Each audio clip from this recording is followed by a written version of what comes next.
ಪೋಷಕರೇ ಎಚ್ಚರ. ಈ ಒಂದು ವಿಡಿಯೋನ ಸೂಕ್ಷ್ಮವಾಗಿ ಗಮನಿಸಿ. ಇದು ನಡೆದಿರೋವಂಥದ್ದು ಮಾರ್ಚ್ 30ನೇ ತಾರೀಕು ಬನಶಂಕರಿ 2ನೇ ಹಂತದಲ್ಲಿ.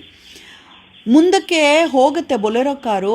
ಒಬ್ಬಳೇ ಸ್ಕೂಲ್ ಹುಡುಗಿ ನಿಂತಿರೋದನ್ನು ಗಮನಿಸಿ ಮತ್ತೆ ವಾಪಸ್ ಹಿಂದೆ ಬಂದು ಬಾಯಲ್ಲಿ ಆಶೀರ್ವಾದ ಮಾಡ್ತೀನಿ ಅಂತ 2-3 ಸರಿ ಕರೀತಾರೆ.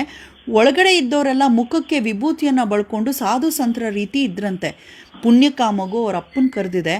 ಅವರಪ್ಪ ಬರ್ತಿದ್ದ ಹಾಗೆ ಅವ್ರು ಏನು ಅಂತ ವಿಚಾರಿಸ್ತಿದ್ದ ಹಾಗೆ ಅವರು ಅಲ್ಲಿಂದ ಕಾಲು ಕಿತ್ತಿದ್ದಾರೆ. ಆದರೆ ದಯವಿಟ್ಟು ನಿಮ್ಮೆಲ್ಲರಲ್ಲೂ ಒಂದು ಪ್ರಾರ್ಥನೆ ಏನಪ್ಪ ಅಂತ ಹೇಳಿದ್ರೆ, ನೋಡಿ, ಈಗ ಬೇಸಿಗೆ ರಜಾ ಪ್ರಾರಂಭ ಆಯಿತು. ಮಕ್ಕಳು ಯಾರೂ ಮನೇಲಿ ಇರೋದಿಲ್ಲ, ಬೀದಿಲಿ ಆಟ ಆಡಬೇಕು ಅಂತ ಹಠ ಮಾಡ್ತಾರೆ. ಹಾಗೊಂದು ರೀತಿ ಆಟ ಆಡಬೇಕು ಅಂತ ಹೇಳಿದ್ರೆ ದಯಮಾಡಿ ಪೋಷಕರು ಇಲ್ಲದೆ ಮಕ್ಕಳನ್ನು ಮಾತ್ರ ಬೀದಿಯಲ್ಲಿ ಬಿಡಬೇಡಿ. ನಮ್ಮ ಜಾಗರೂಕತೆ ನಮ್ಮ ಕೈಯಲ್ಲಿರಲಿ. ಇದು ಬರೀ ಬೆಂಗಳೂರಿನ ಕತೆ ಅಲ್ಲ, ಎಲ್ಲ ಕಡೆನೂ ಮಕ್ಕಳು ಕಳ್ಳರ ಕಾಟ ಹೆಚ್ಚಾಗಿದೆ.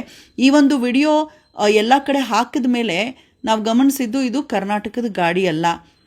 ಜೊತೆಗೆ ತುಂಬ ಜನ ರಿಪ್ಲೈ ಮಾಡಿದ್ದೇನಪ್ಪ ಅಂತ ಹೇಳಿದ್ರೆ, ಹೌದು ಇದು ನಮ್ಮನೆ ಹತ್ರನೂ ನಾವು ನೋಡಿದ್ದೀವಿ, ಅಲ್ಲಲ್ಲಿ ನಿಲ್ಲಿಸಿರ್ತಾರೆ ಏನೋ ಗಮನಿಸ್ತಿರೋ ರೀತಿ.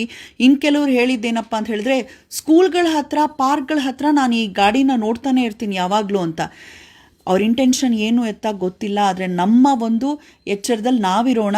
ಮನೆಗೆ ಯಾರಾದರೂ ಬಂದು ಬಾಗಿಲು ಬಡಿದ್ರೆ ಯಾರು ಎತ್ತ ಗೊತ್ತಿಲ್ಲ ಅಂದರೆ ದಯವಿಟ್ಟು ಬಾಗಿಲು ಕೂಡ ತೆಗೆಯೋದಕ್ಕೆ ಹೋಗಬೇಡಿ.